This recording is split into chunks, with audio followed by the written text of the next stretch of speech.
Sir જણાવો તમે કઈ ગાડી એક્સચેન્જ કરાવી છે અને કઈ ગાડી લીધી છે? મારા તો અતુલ રીક ગાડી હતા જે એક્સચેન્જ કરીને અતુલની લોડિંગ રિક્ષા હતી આપણી નહીં પેસેન્જર રિક્ષા પેસેન્જર રિક્ષા. જી જી ઓકે. તો એ એક્સચેન્જ કરીને આપણે ટીવીએસ લીધું ડિલક્સ. કેમ કે મારા અતુલ રિક્ષા હતા એમાં મારા પર ખર્ચા વર્ચા બહુ આવતો હતો ગાડીમાં એટલે બાર ખરાબ થવાની પરિસ્થિતિ રહેતો હતો. બરાબર. એટલા માટે ઓકે.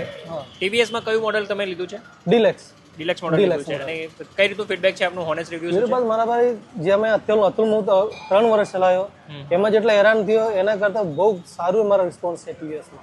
ઓકે. કેમ કે એવરેજ માઇલેજ જેના સર્વિસ છે કંપનીના એ સૌથી સારું છે કંપની. કંપની તમને સારી રીતે સપોર્ટ કરે સારી છે? બધી તરફથી સર્વિસ સારું આપે છે કંપની. ઓકે. અને એવરેજ બહુ મસ્ત આવશે ગાડીમાં પહેલા કરતા. ટીવીએસમાં આપણા સમજો અતુલમાં મહિના રોજના 300-400 રૂપિયાના ગેસ જતા હતા. આમાં આપણા 200-250 ગેસ જાય આખો દિવસ ચાલો કોઈ ટેન્શન નહીં. એટલે સૌથી અફોર્ડેબલ ગાડી છે એકદમ ગાડી કોઈને જો ચલાવવાનું અને પૈસા કમાવવો હોય તો આપણે ટીવીએસ સરસ બીજા ગાડીઓ કરતા ઓકે. બધી તરફથી સરસ એકદમ ગાડી. ઓકે. Thank you. થેન્ક્સ.